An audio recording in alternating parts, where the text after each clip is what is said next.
At the beginning of 2021, I wrote out a few resolutions or targets, if you will, to basically reach by the end of the year. And the last one I need to complete is the bench press 140 kilos or 315 pounds if you're American or just a weirdo. Every year I physically write down what I want to achieve on like a whiteboard or something, and then strategically put it somewhere where I'm going to be constantly reminded of it to prevent me from like deferring my attention away from it or something, because a lot of people's New Year's resolutions are out the window by January the 3rd, so this is just a good way to stick to it. As you can see, the last thing to achieve on this list is to bench press this PR, and today is basically the day where I attempt it for the first time, and I decided to sort of film what my process is like when preparing for a heavy lift, and I guess sort of give some tips on like how to optimize your performance when going for a PR yourself. But not even just in terms of PRs and powerlifting, like all of this can be applied to general fitness goals as well. So if you're looking to get into shape this year, like apply these out of gym methods to your exercise routine, and it's going to propel your results exponentially. And to be fair, like you might watch this and think that I'm just overcomplicating things, and you're probably like, mate, this is a little bit excessive for just like a lift in the gym. But I think if you've been following like a long program and have put in months of work that like ultimately lead up to this one moment, like this one lift, then you're going to want to A, make sure that you hit it, but B, even if you fail it, still be able to say that you gave it your genuine max effort. And you can only really give your genuine max effort if you're properly prepared, and that preparation normally begins the day before the lift. So I'm going to take things back to yesterday first, and we'll go from there. So it is the evening before I basically attempt to press 140 and simultaneously enter manhood. I haven't really filmed my entire day, but basically this is like a diary entry of everything that I've eaten today. If you're attempting a PR, like I assume your goal is to get stronger, and therefore you should like already be in a caloric surplus. But the day before I attempt the PR, I always try to make sure that I go slightly over, even more on my calories and carbs in particular. It's basically just to ensure that, you know, I'm sufficiently fueled with all the macronutrients to sort of optimize performance the following day in the gym. Also, overdoing carbs and stuff will just like make me super sleepy in the evening. So I'll get a good night's rest, which is arguably the most important thing here, but we'll get into that shortly. If you're going into a lift where you need to utilize as much strength as possible, like being on a caloric deficit is like the worst thing you can do. So make sure you fuel up the day before and track your macros to be as accurate as possible. That's like step number one when preparing for a PR, okay? The next thing is water consumption. Being hydrated is like one of the most important factors in performance overall, like not just lifting, but general brain functionality. So make sure you're hydrated.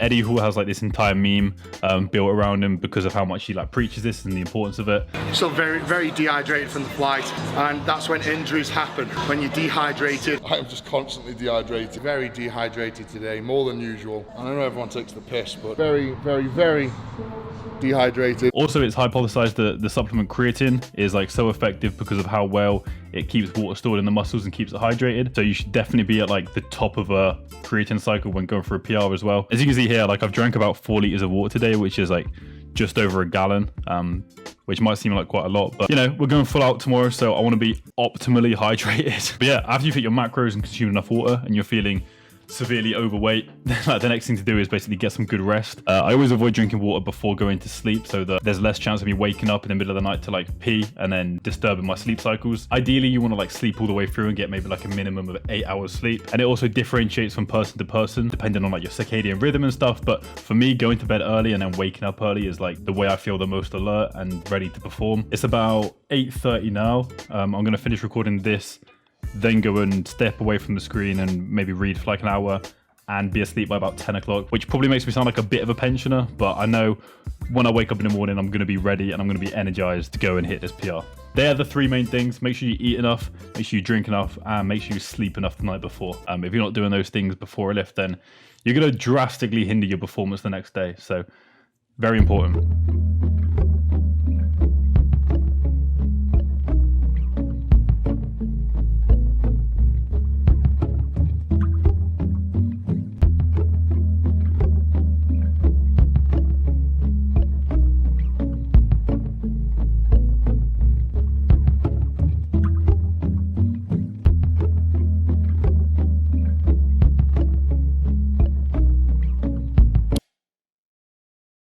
Just to preface this a little bit, my current max on bench is 130, which I hit in November 2020. So this is actually like a really long time coming now. Back then I was training bench 3 times a week to push for 140 from that point onwards. But in January, for whatever reason, Bojo decided that he just didn't ever want to see that happen. The scruffy looking chimp. 2 months of not training basically reset my progress, and I had to work my way back up to 130 before I could even think about the 140. In August 2021, I re-hit 130 in competition, and from that point to now is how long I've been programming for to attempt this lift right here. So lots of ups and downs really, but now we're here. And in the words of Bruce Buffer,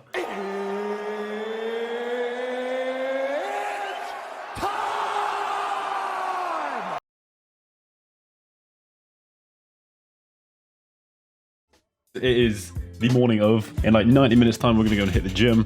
So for now, I've just put together some breakfast. We've got a bit of granola and some protein yogurt with a few little berries on it, and then a little pan au chocolat, which is gonna be pretty good. Like, I'm just gonna eat this, catch up on a bit of YouTube. I'm gonna see what's going on in the world of UFC. Yeah, I'll get back to you after we're done eating.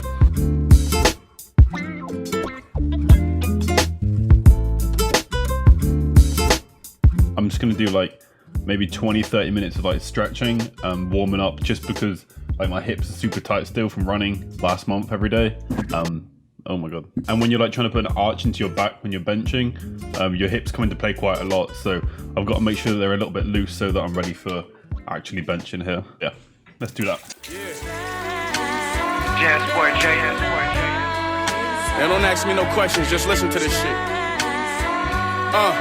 She catch a one-way flight to kick it wherever I'm at. So if she wanna stay, then the bitch will never come back.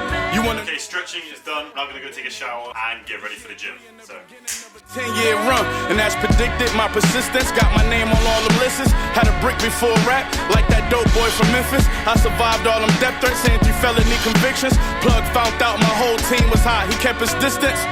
What's a stage with no mic and no voice of a poet? What's more important, the flower or the soil that grow it? Yeah, it's cool, but one rule, don't get caught in a moment. Or it's back to swinging ratchets and warming the water. Starving made me thin, and ain't no mercy in this game we in. Odds stacked against us, had to play to win.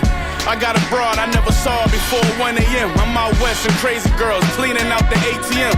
Let's go. Phone so burnt, I need my pay. okay, here we are, voiceover time again. I'm basically just going to take you through the process of like how I work up to a top set when I'm going for a PR. The weight you should use for each set, like in your build up, should have already been predetermined before you even get to the gym. Like, I knew exactly what I was going to be doing before I even got here, just so you're not having to like calculate what's the best way to sort of work up when you're actually there in the moment. You don't want to have to think about those sort of things.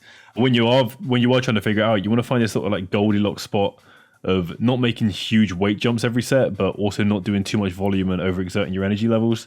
As you can see, like my first 2 warm-up sets are normally quite high repetitions, between like 8 and 12, and I basically just use them to perfect my form and like loosen up my chest and triceps, etc.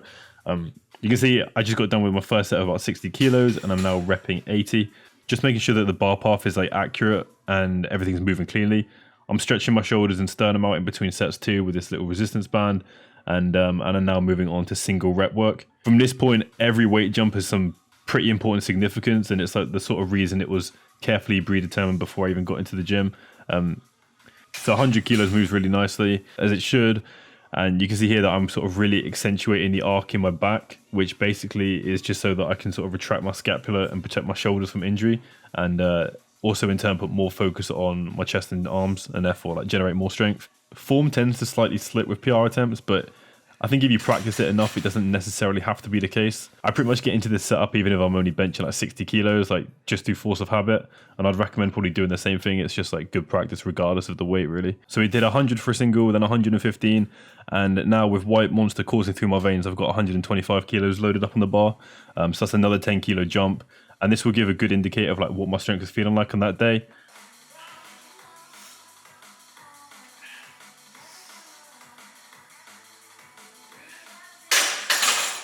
It moves pretty well, to be honest. Like at this point, I'm feeling good. Whilst Ryan almost wrongfully calculates here how much weight he's meant to be adding to the bar and just narrowly avoids getting me killed, we load up 132 kilos, which is like a 2.5 kilo all-time PR. And this lift is basically going to determine whether or not I'm actually going to hit 140. So there's a lot of pressure on here. Let's see how this moves.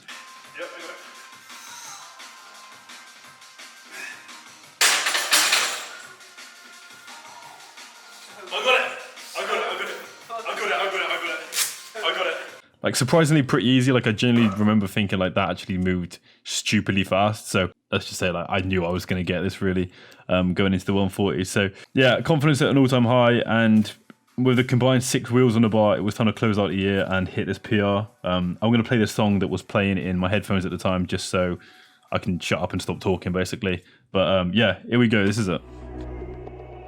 Don't you see the signs? Oh no, don't believe the lies. Oh no,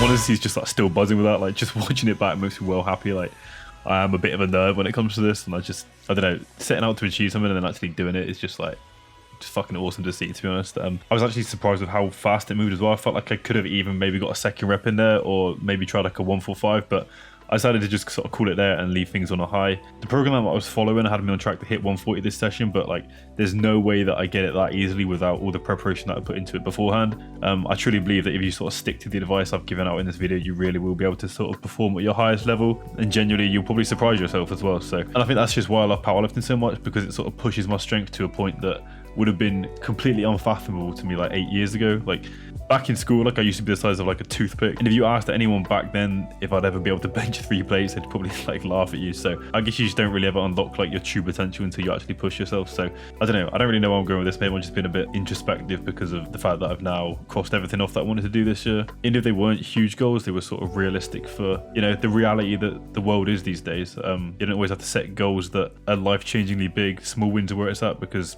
they're eventually going to sort of snowball into something bigger and greater than what you ever set out to do. So with that said, I am going to quickly try and put together a little list of everything that I want to achieve next year, and they are as followed. Like the only ones that really relate to YouTube are doubling my subscriber count and then getting lean. Like I've been lifting since I was like 16 and I've never really tried to get shredded before, so this summer I'm going to diet my ass off and get into like unreal shape, and I'll make a whole YouTube video on that as well, and it'll be sick. Everything else is more so just like stuff for myself and less interesting, but yeah, those are my goals for the year. I don't really believe you have to wait until January every year to make a change in your life, but if you're not somebody who normally sets a New Year's resolution, then just maybe give it a try this year. I don't know, why not? I'm feeling weirdly optimistic about 2022, so happy new year and cheers for watching.